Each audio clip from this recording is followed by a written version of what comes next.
Welcome to Securing Digitalization, the Siemens Cybersecurity Podcast. Our hosts, Natalia Oropeza and Mirko Ross. Hello to another episode of Securing Digitalization, and today's topic is about cybercrime and ransomware, and I have the pleasure to introduce my co-host, the Chief Cybersecurity Officer at Siemens, Natalia Oropeza. A pleasure, like always, with the wonderful Mirko Ross. So, wow, Natalia, ransomware. I think it's a hot topic. I think there is no week we don't see any ransomware attack ongoing. Which has been the most impressive ransomware attack of the past days, weeks for you? Well, the most painful experience I have is to read in the newspapers about the ransomware attacks against hospitals. And they are hospitals all over the place: Germany, Spain, Czech Republic, US.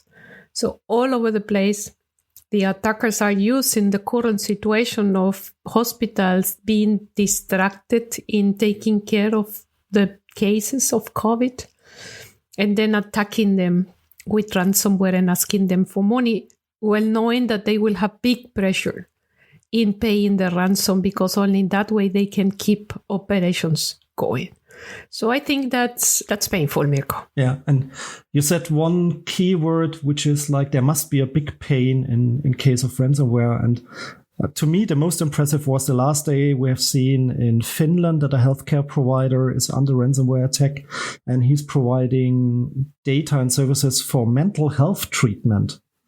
And the attackers are now publishing the data of the mental health records of patients to increase the pressure for the ransomware. And this is unbelievable painful.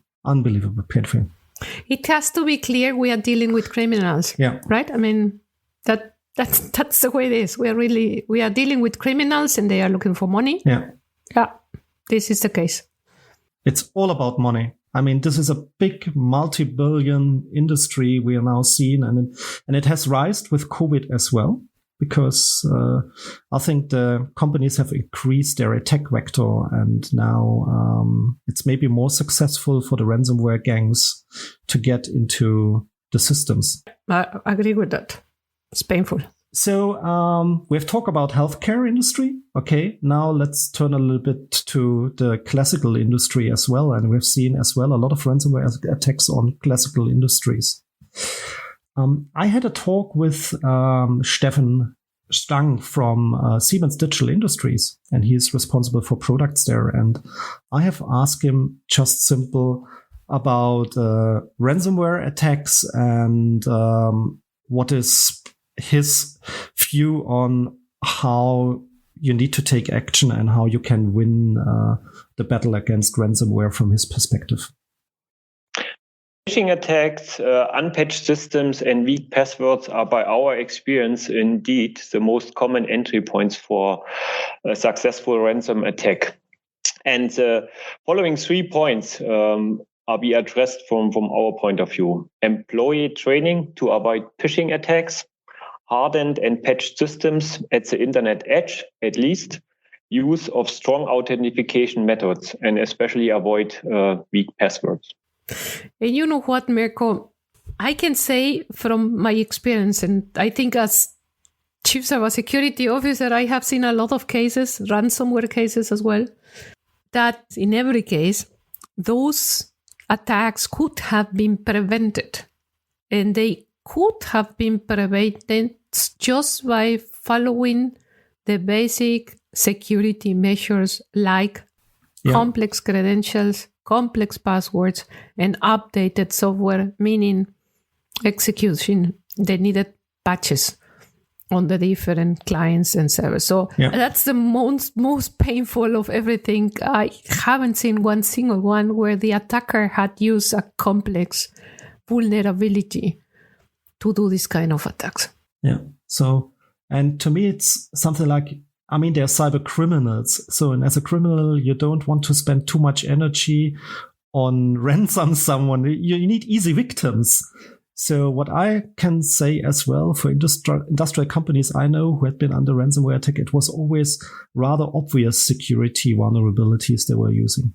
It's like let me share something with you. Last year, my house was broken, and my house is in a street, closed street with other houses, and I was wondering and asking the police why my house. I mean, there are others here, even bigger than mine. Why is it? And they told me, well, you just have to look around and see that your neighbors have some cameras, which means they have some alarm systems and they have some protections for the windows that you don't have. And obviously, those criminals are looking for the opportunity to go in quick and get money quick. And that was the case. They took all my good jewelry from my grandmother. That was as well painful as a ransomware attack. Mm-hmm. But this is the opportunity. I mean, at the end of the day, they are criminals. They will do the same. Yeah, exactly. It must be you must be an easy victim, I think, for them. And in terms, I like what you said with your house. In terms of ransomware, it will be a little bit different. It's then like you try to enter your house and it's locked. Exactly. It's locked, and then you have to pay money to get the keys to reopen your house. Otherwise, you cannot get in. Exactly. And of course, worse, you have everything you want inside of your house. And it always happens on weekends. I believe so. They never took a Monday for doing a ransomware attack. It's always like take the weekends because they know the IT departments are almost out of service. Or the holidays. Yeah, or the holidays. It increased the stress levels for the victims to find the right people and stuff like that. And then what I've seen a lot is like that they have been already, let's say, for weeks in the systems before. And many of them are just retrieving data. It's not only the ransomware attack, it's as well they are stealing data.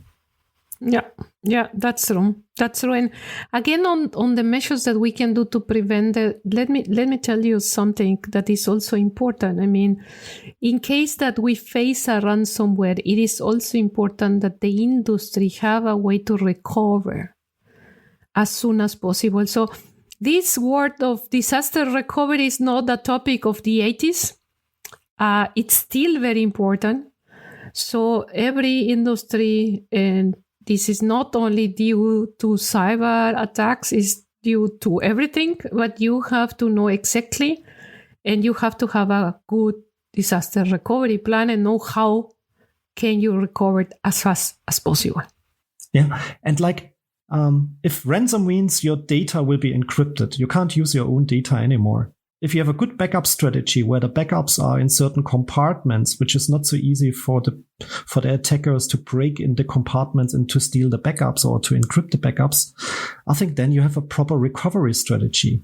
Yeah, the same thing goes for, I mean, you can prevent fast and you can also recover fast if you have a plan. If you don't, and it's going to take a long time until you have recovered, and you can read a lot of those cases as well in the press.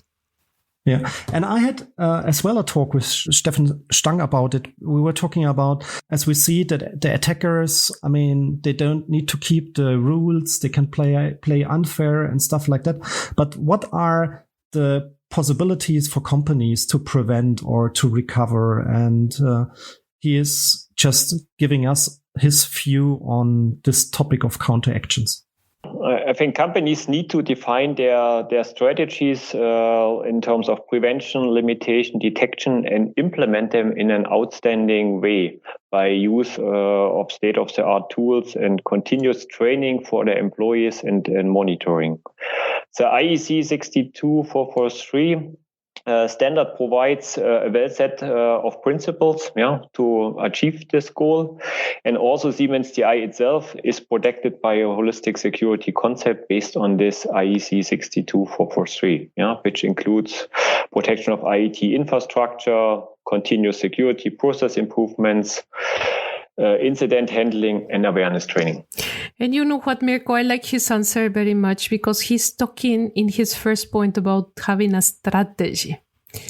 And this is exactly what I see is a lot of companies reacting to the pain of having an attack or maybe an audit. And then they take some measures. In other words, they take some tactics, right? And they do things here and there. But companies really need to think about their cybersecurity strategy, which includes to be able to know what kind of risk do they have, what kind of critical assets do they have, what do they need to protect, and then derive from there what kind of capacities do they have, do they need, what kind of technology do they need, and so on and so forth. Having a proper strategy can save your life from the cybersecurity perspective is very, very important. And in terms of cybercrimes and cybercriminals, I think this is a general challenge for the whole industry, like large player enterprises like you, but as well for the small and medium enterprises. Because in terms of ransomware, we see everybody is affected. It has also hit the large ones, not only the small and medium enterprises. So it seems to be that we need to learn from pain to get the right strategy. Yeah, probably not a nice way to learn, but for sure, a way to learn. Yes, I agree. So if we come back to the questions like what can we do in terms of prevention? So I think it's like to have recovery plans. That's one, to be prepared. And the other one's to keep your systems on a proper level. And the third one? We talk about this, and we talk about complex credentials, meaning proper passwords. And I think that will do 85% of the times. The rest, of course, you have to do by investing in technology. We talk about how important it is to have a strategy to take, and obviously you develop a strategy when you take a topic as priority. So take cybersecurity as a priority topic in your company. That is always my recommendation, my number one recommendation. But then it's a good message to the people out there. Don't learn with pain. It's too painful. If it takes you, the standard cybersecurity implementation and measurement can prevent 85% of ransomware, then please, to the audience out there, go ahead, implement, because you don't want to be hit by that. It's too painful. It is, and in some cases will kill your business. I mean, and that you can as well read in the press. So if you take 6-8 weeks to recover, you stop production for 6-8 weeks. I mean, you tell me, that's the question back to you, owners of business and owners of productions facilities, if you can deal with 8 weeks not having production. Yeah, I think it's an unbelievable business. And we have seen that Bitcoin is one of the major, let's say, assets to be used as ransom money. I mean, nothing against Bitcoins. I have Bitcoins as well. This doesn't mean that you're a criminal if you're a Bitcoin owner, but it's used as cryptocurrency because there are some certain ways how you can do payments easily and can't track the payments. And Bitcoins is always a point. I had one SME owner who was affected by ransomware, and he asked me, can't we tell that Bitcoin must be illegal? And I said, I mean, they had really stressed to get the Bitcoins. Yeah, absolutely. Yeah. Even how to explain how to get a Bitcoin. I mean, then there's the ransomware and stuff like that. So, Natalia, do you have Bitcoins?